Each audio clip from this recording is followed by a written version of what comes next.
Angélica, me encuentro acá con mi gran colega de la Escuela de Comunicaciones de la Universidad Viña del Mar, abriendo acá este espacio de conversación y de vínculo. ¿Cómo estás, Angélica? Hola Marcela, muy bien, gracias. Gracias por la invitación a esta conversación en tiempos de cuarentena y un saludo muy fraterno a la comunidad UVM, a quien queremos convocar a ser parte también de este capítulo.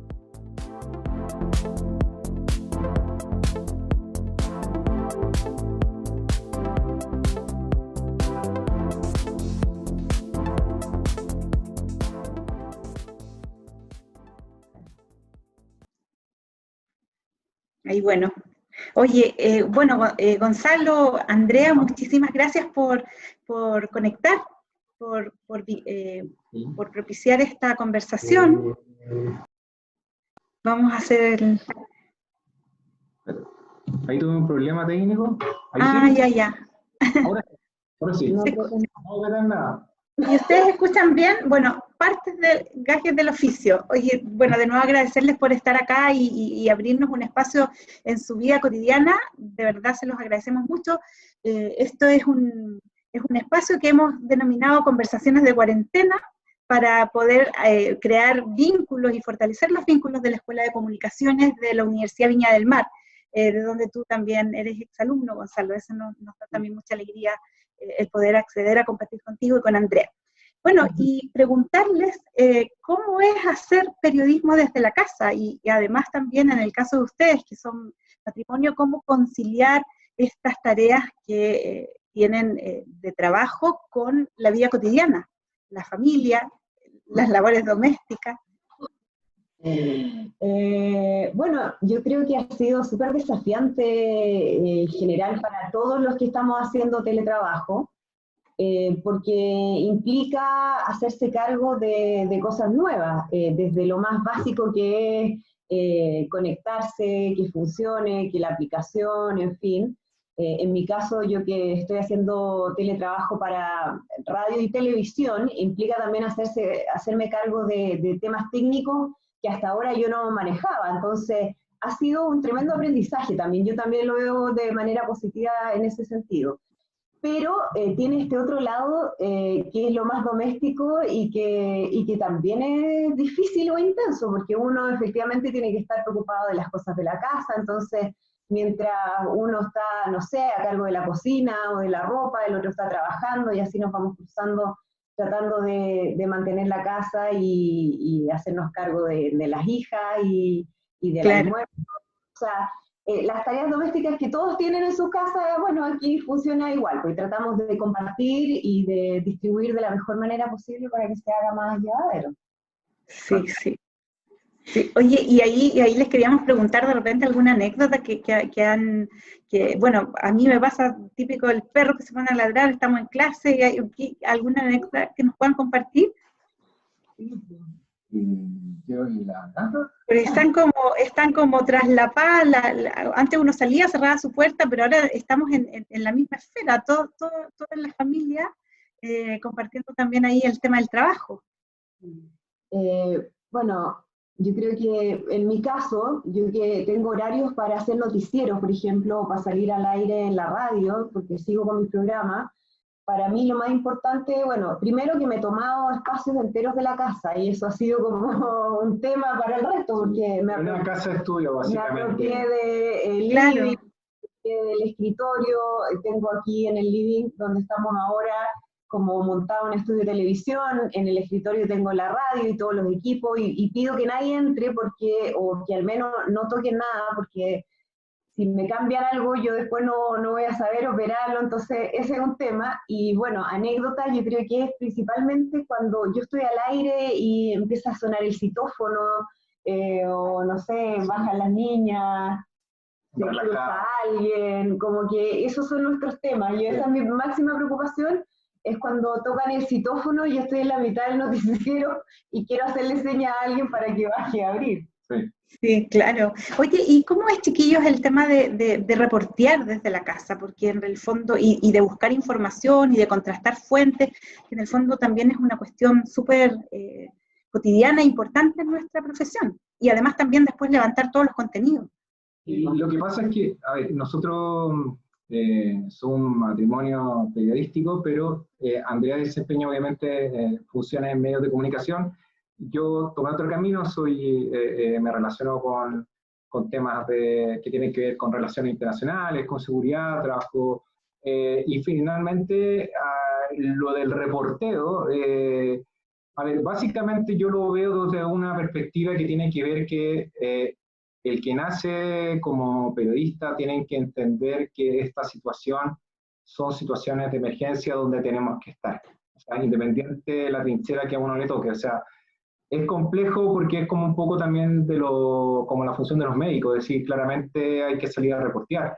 Nosotros tenemos un régimen bastante complejo en términos de que trabajamos en este minuto una semana en la casa y la otra semana tenemos que salir a trabajar, es decir, nosotros tenemos una situación de exposición que no es lo esperable, ¿no?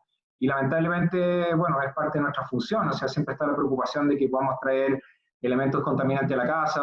De hecho, no podemos traer a nuestros papás acá porque nosotros estamos constantemente entrando y saliendo. Ahora, tiene un lado del punto de vista de la preocupación. Yo te estoy hablando de nuestra experiencia. Claro. Pero nosotros venimos con un training un poco durante estos años de profesión, sí, como, ¿cómo decirlo? Esta casa ha girado en torno a esta familia de emergencias internacionales, de situaciones de crisis. Nosotros tenemos harto training y experiencia en el extranjero. Andrea ha estado en crisis por ejemplo, cuando estalló el reactor nuclear de Fukushima, terremotos, maremotos, coberturas presidenciales, coberturas de guerra, conflicto. A mí me ha tocado liderar, por ejemplo, procesos con refugiados sirios, estaban en países de conflicto. Entonces, nosotros tenemos ya como un chip, por decirlo así, que está incorporado de cómo comportarse, cómo tratar de actuar en las emergencias. Y dentro de eso, el mejor consejo es tener miedo, o sea, administrar el miedo, en el sentido de que alguien que no tenga miedo me parece que está cometiendo un error y una insensatez. O sea, el miedo siempre tiene que estar presente como una variable a la hora de poder reportear, a la hora de generar un informe, a la hora de estar no solamente en una situación, llamémoslo trágica, pero a la vez noticiosa como esta pandemia. Entonces, nosotros hemos implementado medidas particulares de protección personal en la casa, etcétera, etcétera. Ahora, nada más allá de lo que el Ministerio de Salud, o lo que puede ser en este caso la OMS recomienda. O sea, nosotros los dos constantemente estamos alimentándonos de información, haciendo análisis. Mi área es lo que son temas internacionales, yo soy doctor en relaciones internacionales, entonces es un área que a mí me nutre constantemente del trabajo de Andrea, y nosotros normalmente vamos buscando. Nos interesa lo que ocurre en Australia, nos interesa lo que ocurre en Sri Lanka, nos interesa lo que pueda ocurrir en España, nos interesa donde no hay noticia, nos interesa buscar esa noticia para ver qué efecto, en el caso mío, que yo hago análisis internacional, qué puede ser el día de mañana algo que nos sirva para, ya sea presentarlo como una noticia, ya sea presentarlo como una idea, y esto, por ejemplo, y con esto paso un poco, para no quitarle a la Andrea, es, para nosotros, por ejemplo, no ha obligado a reformular y a entender temas de ciencia y temas médicos que quizá antes nosotros no estábamos tan en boga. O sea, cuando tú ejerces el periodismo hoy en una situación de emergencia, no es responsabilidad, sino que es hiperresponsabilidad. O sea, y en ese contexto yo creo que es la mirada que por lo menos yo tengo. No sé si tú la compartías, ¿no? No, totalmente. Ahora yo creo, pensando en el periodismo, que el periodismo siempre mantiene las mismas bases, los mismos ejes, independiente de las plataformas que uno use, el momento en el que esté, porque esto es un tema que me han preguntado antes de la pandemia, a propósito del uso de redes sociales y el periodismo, ¿no? Si el periodismo sigue siendo el mismo. Yo creo que sí, o sea, el periodismo sigue teniendo el mismo objetivo, el periodismo sigue buscando la verdad, acercarse a esa verdad a través de información, de datos, y más allá de cómo uno lo ejerza o a través de qué plataforma, la tarea es la misma siempre. Y en este caso yo creo que el desafío para todos es nuevamente ante una gran cantidad de información, porque esto es una pandemia, pero también es una infodemia, podríamos decir, ¿no? Que es una gran cantidad de información, un exceso de información buena, mediana y muy mala también, que puede generar confusión, y a diferencia de otros temas o de otros momentos donde no es tan relevante si es que alguien cree algo que no es verdad, en este caso estamos hablando de la salud y la vida de las personas. Entonces sí creo que el rol del periodismo en estos casos es fundamental para ir mostrando lo que se sabe, porque no tenemos por qué saber lo que no saben los científicos, o sea, hay que evidenciar eso, y también dando cuenta de lo que no es cierto y lo que es definitivamente una falsedad. Las fuentes de información son lo más importante, o dentro de las cosas más importantes para un buen producto periodístico, es saber a quién hay que preguntarle. Algo que parece obvio, pero a veces no es tan obvio, o al menos no se cumple de la manera en que uno esperaría. Y creo que en estos casos es súper importante hacerlo además con una mirada crítica, en el sentido de que uno tiene que cuestionar la información oficial, y eso corre para todos, y para siempre, o sea, en cualquier circunstancia, en cualquier contexto. Pero creo que en este se hace súper relevante, porque uno necesita ir más allá de lo que es esa información oficial. Si a mí me están dando datos, me están dando una mirada, bueno, yo tengo que ir a donde están los expertos en los temas para preguntarles, y en este caso, científicos, gente que trabaja en epidemiología, los que están directamente trabajando con el tema médico, me parece que son fuentes de información fundamentales. Ahí se puede hacer una gran diferencia entre un buen producto periodístico y un mal producto. Claro, y en ese sentido, sobre todo, por ejemplo, un mensaje para nuestros estudiantes, que en el fondo también descoloca un poco el modelo clásico de cómo tú practicas y aprendes el periodismo, porque efectivamente, ustedes recordarán en los talleres que uno tenía de manera presencial, te daban el tiempo, te ibas a la calle, reporteabas, esperabas a las personas. Resulta que ahora esa misma acción de buscar información la tienes que hacer mediado por la tecnología, las plataformas. Pero es una ventaja también, creo yo. O sea, yo creo que ahora tenemos más herramientas. El tema es que hay que saber usarlas, porque están las herramientas, pero están mal usadas, o no sirve de nada tener WhatsApp, tener Skype, tener plataformas web, si yo no estoy preguntando a quién le tengo que preguntar, o no estoy haciendo las preguntas que tengo que hacer. Yo creo que ahora hay que mantener, insisto, esa misma mirada de ese periodismo más tradicional que uno hacía desde el punto de vista de las herramientas, pero aplicar nuevas herramientas que pueden darnos una ventaja para trabajar en un contexto que hasta hace un tiempo hubiese sido impensado para nosotros, que era distanciamiento social, no poder acercarse a la fuente, tener que trabajar desde la casa. Bueno, hay también oportunidades que surgen y que creo que puede ser interesante después analizar cuando ya pase un poco la tormenta en relación a este tema. Es inevitable, ya que Andrea y Gonzalo se han especializado hace años en la materia internacional, dar el salto a una conversación hacia esa línea. Hace un tiempo atrás, la verdad es que el tema internacional cada vez tenía menos espacio. Y hoy día, sin duda, a propósito de contexto y miradas, es relevante que tanto los periodistas, estudiantes y la comunidad tenga esta mirada de comprensión de lo que ocurre a escala global. Antes de ponernos más serios en el tema internacional, a mí me gustaría saber y que nos comentaran además alguna anécdota que hayan tenido, algún elemento en estos viajes, porque a ustedes les ha tocado, los jóvenes a lo mejor no saben, sería súper bueno conocer por lo menos una historia que los haya conmovido tremendamente cubriendo en el exterior. No sé si partimos contigo, Gonzalo, algo que te haya conmovido, porque a ti te tocó temas de migración, estás metido en los temas de Siria. ¿Qué te gustaría transmitir allí de tu experiencia? No sé, así como anécdotas, yo creo que tenemos dos anécdotas cortas, que fueron la de Japón, que Andrea andaba, ahí la Andrea profundiza, pero la Andrea fue modo y tsunami y tragedia nuclear y no sé qué más.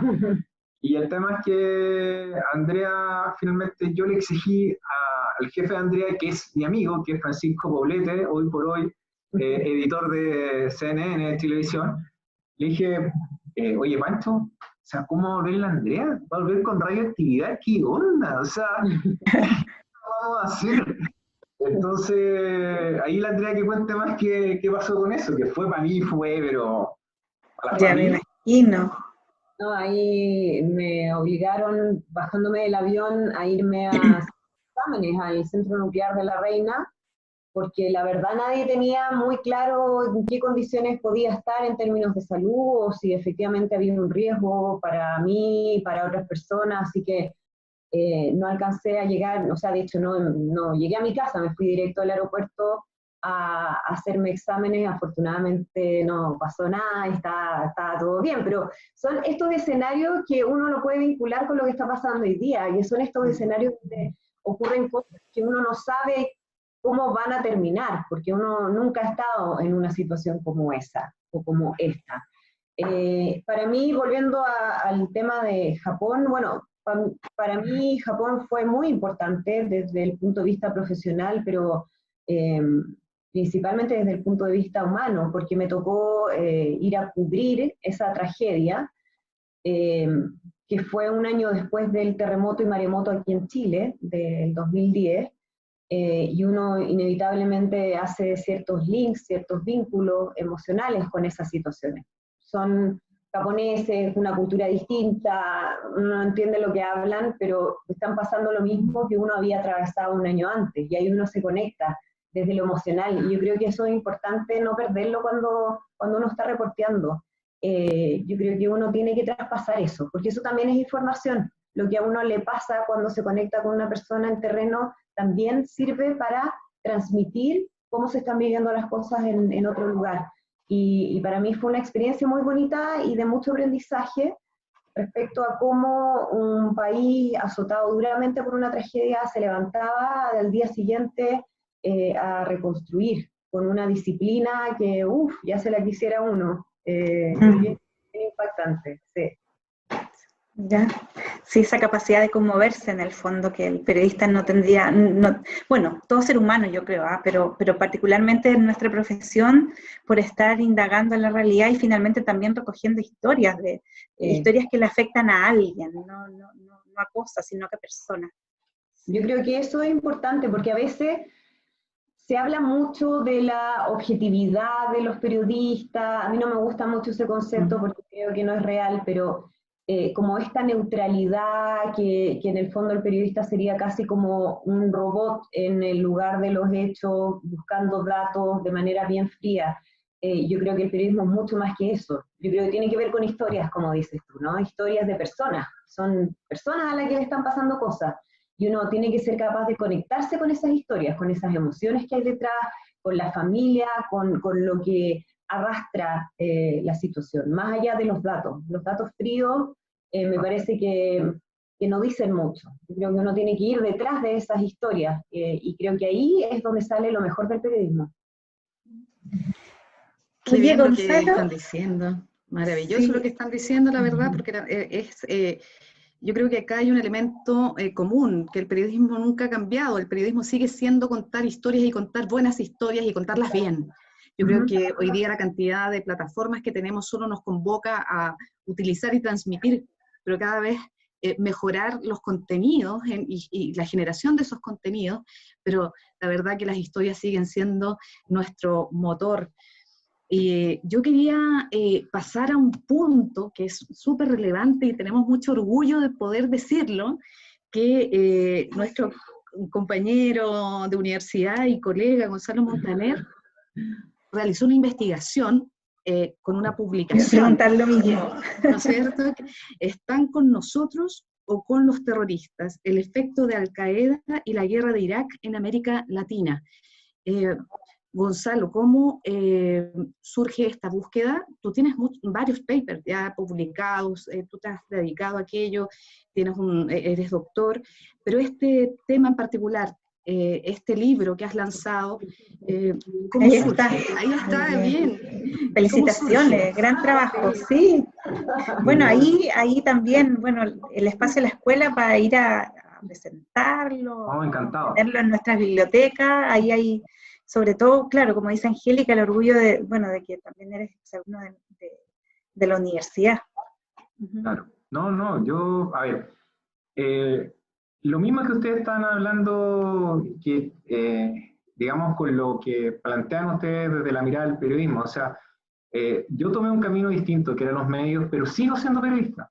Yo soy básicamente un periodista absolutamente comprometido con lo que es la verdad y lo que creo, y permanentemente yo el día de mañana puedo perfectamente volver al medio que sea o a ejercer periodismo, es lo que se hace. Y yo me aboqué al tema del análisis internacional y empecé a trabajar, y en esto es desde la caída de las Torres Gemelas. Yo dije, ok, aquí hay un fenómeno distinto y acá nosotros tenemos que profesionalizarnos, y eso pasa por incorporar contenido y nosotros ser generadores de contenido de calidad. Y eso yo empecé todo un proceso desde estudiar filosofía islámica, desde estudiar en Estados Unidos, de estudiar en España, de estudiar acá en Chile, la Universidad de Chile, la USACH, la Católica, análisis político, estudiar y estudiar, y más mi responsabilidad. Y ahí finalmente yo hice mi doctorado, y hice una tesis doctoral que me demoré casi 5 o 6 años, porque además yo seguí haciendo mi doctorado trabajando y viajando. Entonces, por eso digo que los aeropuertos en nuestra vida tienen mucho que ver, mucho de historia de aeropuertos. Y este libro yo lo hice arriba del metro, de una micro, en una plaza, lo hice en Damasco, en Siria, lo hice en Nueva Zelanda, donde pude, yo levantaba mi notebook, 1 o 2 notebooks, y ya se fueron cambiando, y empecé a escribir la tesis, que ahora finalmente es el libro, que es una investigación doctoral que yo planteo uno de los fenómenos de seguridad, que son los temas que yo veo, seguridad internacional, que tiene que ver, por ejemplo, con ciencia o la situación del terrorismo a nivel global. Y acá yo planteo cuál fue el impacto que tuvo las Torres Gemelas y cómo cambió y modeló lo que son los estudios de seguridad, los estudios de religión, y dentro de eso también los estudios internacionales. Y dentro de los estudios internacionales hay una subdisciplina, que es lo que yo estoy peleando con los académicos, y tengo constantemente esa pugna con los doctores. Le digo, no, ¿sabéis que a mí el periodismo internacional subdisciplina dentro de lo que son los estudios internacionales? Por lo que hablábamos al principio, el periodismo y el periodista es el primer observador, el primer eslabón de la cadena de producción de conocimiento científico. Entonces, de ahí la importancia de los estudiantes, de nuestros futuros colegas, en que ellos tienen que tener un nivel distinto y un conocimiento distinto al resto. O sea, la gran diferencia entre un buen y un mal periodista pasa por el contenido y el manejo de esa información. Cuando uno es periodista y cuando uno está viajando, o cuando tú tomas la micro para ir de Viña a Valparaíso, están pasando un montón de hechos y situaciones que tú estás viendo ahí y que tienes que interpretarlas, porque las señales siempre están. Pero el problema está en que esas señales no son leídas y no son armadas para construir un contexto. Entonces, tanto el libro, que en el fondo trata las Torres Gemelas, que trata el tema de la guerra de Irak, y ahora el tema de las pandemias, es que finalmente esas señales no fueron procesadas adecuadamente y no te permite construir escenarios prospectivos. ¿Qué digo con esto, escenarios prospectivos? Que en el fondo yo pueda adelantar crisis. Y hoy por hoy estamos viendo una pandemia porque no fuimos capaces en analizar y procesar lo que se venía como una crisis de proporciones, y las informaciones, los datos, y todo estaba en la mesa. No quisimos escuchar porque nosotros de alguna manera participamos y somos parte de un negacionismo constante de la clase política, me estoy hablando de la clase política en general a nivel global, desde los medios de comunicación muchas veces, y donde la técnica, me refiero a la técnica, el conocimiento científico, el valor técnico, es despreciado muchas veces. Si no, claramente, con todo respeto, un científico ganaría más plata que un futbolista. Bueno, mi pregunta es, discúlpame, ¿a quién le pagaríamos más? ¿A Cristiano Ronaldo o al científico que está pelando el ajo en una universidad, en un laboratorio en Sri Lanka, tratando de buscar y haciendo patrones comunes? Entonces, yo hago una comparación.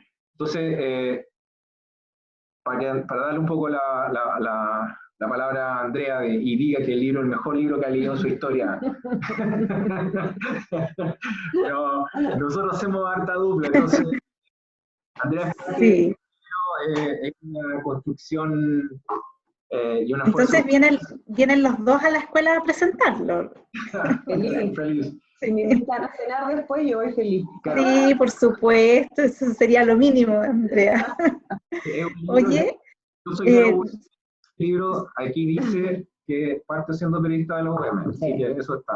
Sí, que bien, sabes que con Angélica nos miramos, no sé si en realidad, o yo me estoy pasando rollo desde mi casa, porque en realidad nos da tanto gusto escucharte, porque siento que de verdad refleja un poco, o me hace recordar conversaciones que hemos tenido en la escuela, justamente con este afán de poder acercar, ¿sí? El mundo de la academia también tiene responsabilidad y de repente en algún minuto nos fuimos para no sé dónde, nos pusimos a investigar temas que después que es necesario ir bajando, y cada uno fue creando su propio reducto, que yo creo que a lo mejor esta situación actual nos está llamando a poder crear los círculos virtuosos en donde el científico sí es escuchado, donde el periodista, me hiciste acordar de Brodel, este autor que dice, bueno, el registro, todo esto, esta historia de corto plazo que va a quedar registrada en el fondo en la prensa, con todos los defectos que tiene, con los errores que a lo mejor en el día a día cometemos, así todo es el registro de una época. Entonces, con mayor razón también, relevar nuestra posición en nuestra profesión, para poder también ir dejando los mejores registros que van a quedar después también en los años venideros, y sobre todo, también coincidimos mucho con lo que ustedes dicen, que en el fondo esta mirada de los periodistas, esta capacidad investigativa, puede hacer también ponerse en relación, puede ser el primer eslabón para luego transformar este conocimiento en un conocimiento científico y hacernos avanzar como sociedad. Es algo tremendamente potente lo que ustedes nos están aportando en este minuto. Bueno, todavía tenemos ganas de preguntarle muchas cosas, pero ya creo que hemos abusado probablemente de su tiempo, les agradecemos muchísimo. Nos quedaba en el tintero solo una pregunta respecto de, yo coincido con Angélica cuando dice del tema internacional. En algún minuto yo de más chica recuerdo haber, claro, visto grandes comentaristas internacionales, no sé, Angélica, también tú debes recordar, y que en un minuto se empezó como eso a reducir. A veces yo misma preguntábamos a nuestros colegas, oye, ¿podríamos hacer un programa internacional? Y algunas respuestas eran, no, es que a nadie le interesa. En algún minuto, yo no sé si estaré equivocado o estaremos equivocados, fuimos pensando que en realidad el tema era lo cercano, lo más próximo, pero ahora más que nunca yo creo, bueno, ¿cómo ven ustedes este tema de las potencialidades de este tema de lo internacional, de la cobertura internacional en el periodismo chileno? Bueno, esa frase que tú dices de a nadie le interesa, cuando estaban hablando de un programa internacional, la escuché permanentemente durante años siendo editora del área internacional de prensa de TVN. Y no creo que haya sido con mala intención de parte de colegas o editores o otra gente que estaban en la toma de decisiones, sino que porque existe esa sensación de que los temas internacionales son muy lejanos a la gente y a la gente no le va a importar lo que está pasando en el resto del mundo, porque es muy distante geográficamente o culturalmente, o porque mejor mirémonos el ombligo. Es una pelea que me tocó dar permanentemente. Pero creo que también es cosa de revisar la historia, ¿no? Que nos da lecciones de que tenemos que justamente estar mirando afuera para saber qué es lo que va a pasar adentro, qué es lo que nos va a pasar a nosotros como país. No solamente ahora, que ya la globalidad del problema, como es esta pandemia, es tan clara. Nunca habíamos enfrentado antes un escenario donde todo el mundo, literalmente todo el mundo, está preocupado de un solo tema, sino que de antes. O sea, si uno ve lo que fue el estallido social de octubre, bueno, miramos algunos ejemplos de lo que había ocurrido en otros países en términos de levantamientos sociales.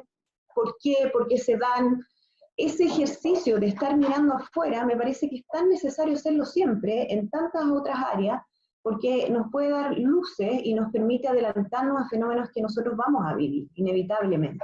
Entonces, yo creo que el periodismo internacional, claro, tiene esto, es como un péndulo, siento yo. A veces nos importa muy poco, a veces pasa algo y nos vuelve a importar mucho.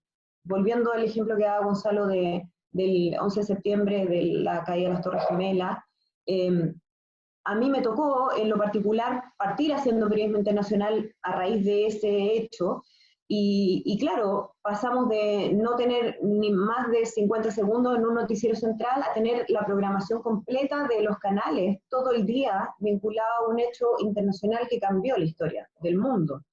Entonces yo creo y espero que a partir de esto, que ya va mucho más allá de lo que fue ese hito, nos demos cuenta de que somos una sociedad globalizada, que es inevitable, que todo lo que pase afuera nos va a afectar a nosotros, y que tenemos que darle más espacio justamente a lo que ocurre en el resto del mundo, porque nos va a permitir tomar mejores decisiones, y creo que el periodismo también tiene un rol fundamental en eso, entregar información con ese objetivo, que podamos tomar mejores decisiones a nivel personal y a nivel ya de políticas públicas, de gobiernos, en fin, a nivel más global. Bueno, muchísimas gracias Andrea y Gonzalo por conversar con nosotros, por abrirnos también el espacio de su intimidad, que créanme que lo valoramos muchísimo. Sí, se agradece. Angélica también, por este espacio de conversaciones en cuarentena, que queremos propiciar desde la Escuela de Comunicaciones, a la que quedan cordialmente invitados, cuando ya volvamos a poder abrazarnos y a encontrarnos. De todas maneras, sí. Ahí vamos a estar. No, Sí, que esté muy bien. No, gracias a usted, y que los estudiantes aprovechen estos tiempos para profundizar, o sea, que en el fondo lleguen con mucho más contenido a la escuela y que aprovechen la oportunidad de estar en una buena escuela y que hagan periodismo. Así que nada, agradecerle a usted la oportunidad por conversar, siempre es grato conversar con la Quinta Región y con la universidad, así que nada, muchas gracias, ha sido muy, muy grato, y muchas gracias a ustedes dos, bueno hablar con gente inteligente, así que muchas gracias. Muchas gracias, que estén muy bien. Un abrazo. Chao chiquillos, cuídense, Chao. adiós.